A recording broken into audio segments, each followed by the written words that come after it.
Hello friends, homely food with प्रीतीमध्ये आपले खूप खूप मनापासून स्वागत आहे। आज आपण बघतोय वरणफळं दोन पद्धतीची, एक पारंपरिक वरणफळं आणि दुसरी स्टफ वरणफळं, म्हणजे सारण भरून केलेली वरणफळं। त्यासाठी लागणारे साहित्य आहे, मी इथे 1 वाटी मूग डाळ आणि तूर डाळ स्वच्छ धुवून हिंग आणि हळद घालून शिजवून घेतलेली आहे। त्यानंतर आपल्याला फोडणीसाठी तेल लागणार आहे। 7-8 कढीपत्त्याची पानं, चिरलेली कोथिंबीर, लिंबाचा रस, आलं, हिरवी मिरची, लसूण आणि कोथिंबीर यांची पेस्ट, चवीप्रमाणे गूळ, मीठ, खोवलेले खोबरं, फोडणीसाठी हिंग, त्यानंतर लाल तिखट, 1 चमचा छोटा जिरे पावडर, पाव चमचा हळद, मोहरी, कोकम, जिरे आणि ह्या 2 छोट्या गोल मिरच्या फोडणीसाठी मी घेतलेल्या आहेत। मी इथे तिखट मीठ घालून घट्ट कणिक भिजवून घेतलेली आहे आणि 4 बटाटे स्मॅश करून घेतलेले आहे। आधी आपण बघूया की आपण सारण बनवून घेऊया जे आपल्याला स्टफ करायचं आहे वरणफळांमध्ये, आणि मग आपण वरणाला फोडणी घालून घेऊया। मग पुढची प्रोसेस मी तुम्हाला दाखवते। आता आपण सारण बनवून घेत आहोत। त्यासाठी मी इथे 4 बटाटे स्मॅश करून घेतलेले आहेत, ते छोटे आहेत। त्यात मी आता मीठ घालते चवीप्रमाणे,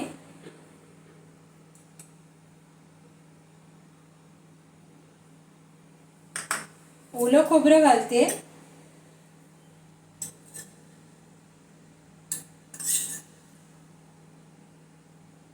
तीन चमचे मी इथे ओलं खोबरं घातलेलं आहे। आता आपण हा ठेचा केलेला आहे जो आलं, मिरची, लसूण आणि कोथिंबीरीचा, तो घालतोय। तो तुम्ही तुमच्या टेस्टनुसार घाला। तिखट आवडत असेल तर जास्त घाला, आणि जर कमी तिखट आवडत असेल तर थोडा कमी घाला।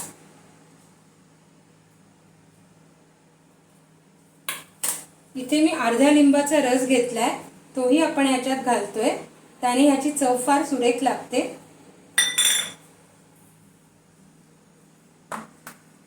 हे आपण मिक्स करून बाजूला ठेवणार आहोत। मग आपल्याला हे सारण मोदकाप्रमाणे वरणफळांचे गोळे करून त्यात भरायचं आहे। यात तुम्ही तुमच्या चवीप्रमाणे भाज्याही आवडीप्रमाणे घालू शकता, फक्त त्या थोड्याशा क्रश करून घाला, म्हणजे आपण ज्या पोटल्या बनवणार आहोत त्या फुटणार नाही।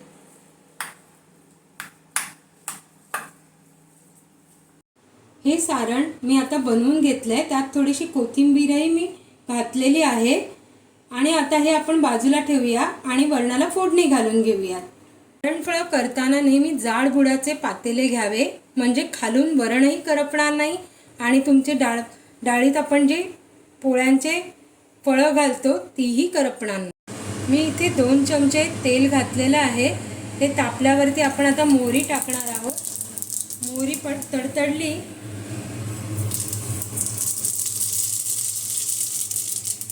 की आपण हिंग घालणार आहोत। हिंग घातला की आपण ही लाल मिरच्या टाकतोय, जिरे टाकतोय, हळद घालतोय, परतून घ्यायचंय। आणि आपल्याला त्यात थोडी डाळ घालायची आहे। त्यात आता आपण लाल तिखट, जिरे पूड आणि कोकम घालून घेणार आहोत। आपण आता कढीपत्ता आणि कोथिंबीर यात टाकतोय। मी थोडेसे ते फोडणी वेगळी करून घेतली, म्हणजे त्याचा कलर हिरवा राहतो।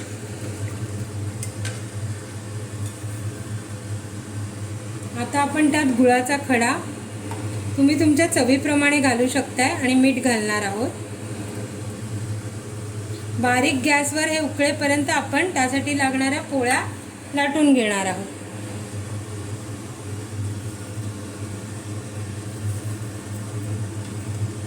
मी इथे थोडे जास्त वरण केले, कारण मला 2 सेपरेट ठिकाणी ते करायचे।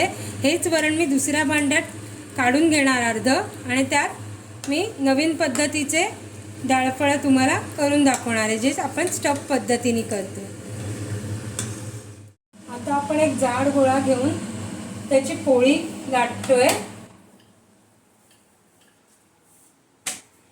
हा आपल्या नेहमीच्या पोळीपेक्षा थोडी जाड पोळी लाटायची आहे, कारण ती आपण त्यात घालणार तेव्हा ती शिजणार। जर जास्त पातळ केली तर ती त्याच्यात विरघळल्यासारखी होते।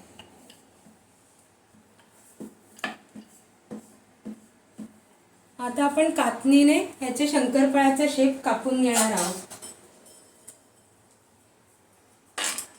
अशा आपण एका ताटामध्ये जमा करून घेणार आहोत हे लाटून शंकरपाळे। आणि मग जशी जशी वरणाला उकळी येईल आपण दोन्ही वरण, मी हे आदर दुसऱ्या भांड्यात काढते, त्यात आपल्याला स्टफ वरणफळं सोडायची आहेत आणि ह्याच्यात आपण या पोळ्यांचे लाटलेले शंकरपाळ्याचे शेप सोडणार आहोत।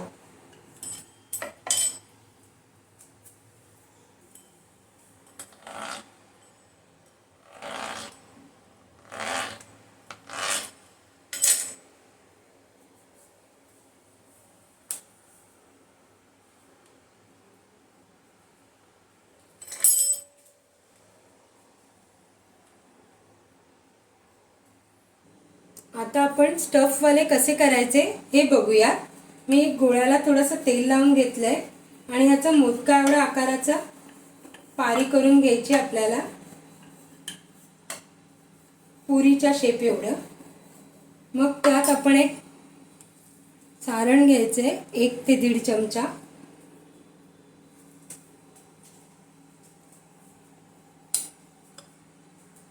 आणि मोदक कसा आपण बंद करतो तसा ह्याला अशा कळ्या पाडत पाडत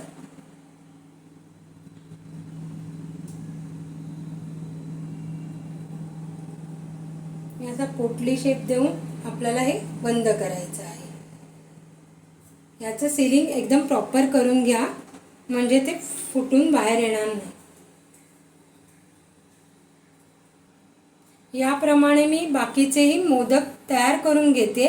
फक्त आपल्याला मोदकाचा शेप नाही द्यायचा आहे, तर ते बंद करून पोटलीचा आकार द्यायचा आहे। वरणाला आता उकळी आलेली आहे। मी गॅस बारीक करून यात एक एक जिकडे उकळी येते तिकडे हे शंकरपाळे सोडत आहे। ते शिजेपर्यंत आपल्याला यात शिजवून घ्यायचे आहेत। मग आपल्याला सर्विंगसाठी आपले वरणफळं रेडी आहे। तोपर्यंत आपण दुसऱ्या ह्याच्यात अर्ध वरण काढलंय, त्यात आपण स्टफ केलेले वरणफळं सोडणार आहोत। नेहमी आपल्याला पोळी भाजी खायचा कंटाळा येतो, त्यावेळी हा पर्याय आपल्याला उपयोगी येऊ शकतो। आपण यावर झाकण ठेवून यांना चांगले 5 ते 10 मिनिटं शिजवून घेणार आहे। तोपर्यंत आपण दुसरं वरण उकळायला ठेवूया आणि त्याला उकळी आल्यावर स्टफ केलेले वरणफळं त्यात सोडूया। वरणाला चांगली उकळी आल्याशिवाय वरणफळं त्यात सोडू नये, नाहीतर ते फुटून खराब व्हायची भीती राहते। हे आता आपल्याला साधारण 10-1 मिनिटं शिजवून घ्यायचं आहे। मी त्यावर आता बारीक करून झाकण ठेवणार आहे, पण ते 5 मिनिटं आपल्याला खळाखळा उकळून घ्यायचं आहे। मग मंद आचेवर करून झाकण ठेवायचं आहे, म्हणजे ते फुटत नाही।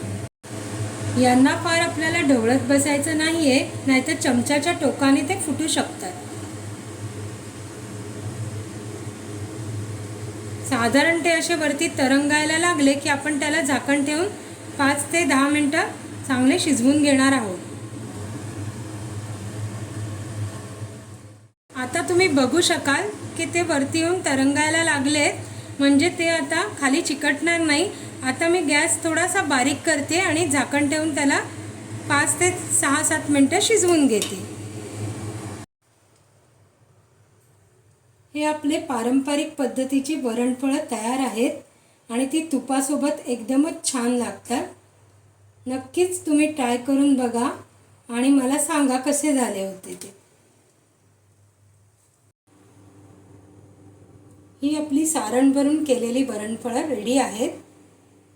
याच्यावर पण आपण चांगलं तूप घालून मस्त लागतात खायला। नक्की तुम्ही ट्राय करून बघा आणि आवडले तर मला कमेंट करून सांगा। आणि जर तुम्हाला माझ्या रेसिपी आवडत असतील तर माझ्या चॅनलला लाईक, शेअर आणि सबस्क्राईब करा आणि बेल आयकॉनवरही क्लिक करायला विसरू नका। आणि अशाच नवीन रेसिपीसाठी बघत राहा माझ्या चॅनलला homely food with Preeti. Thank you.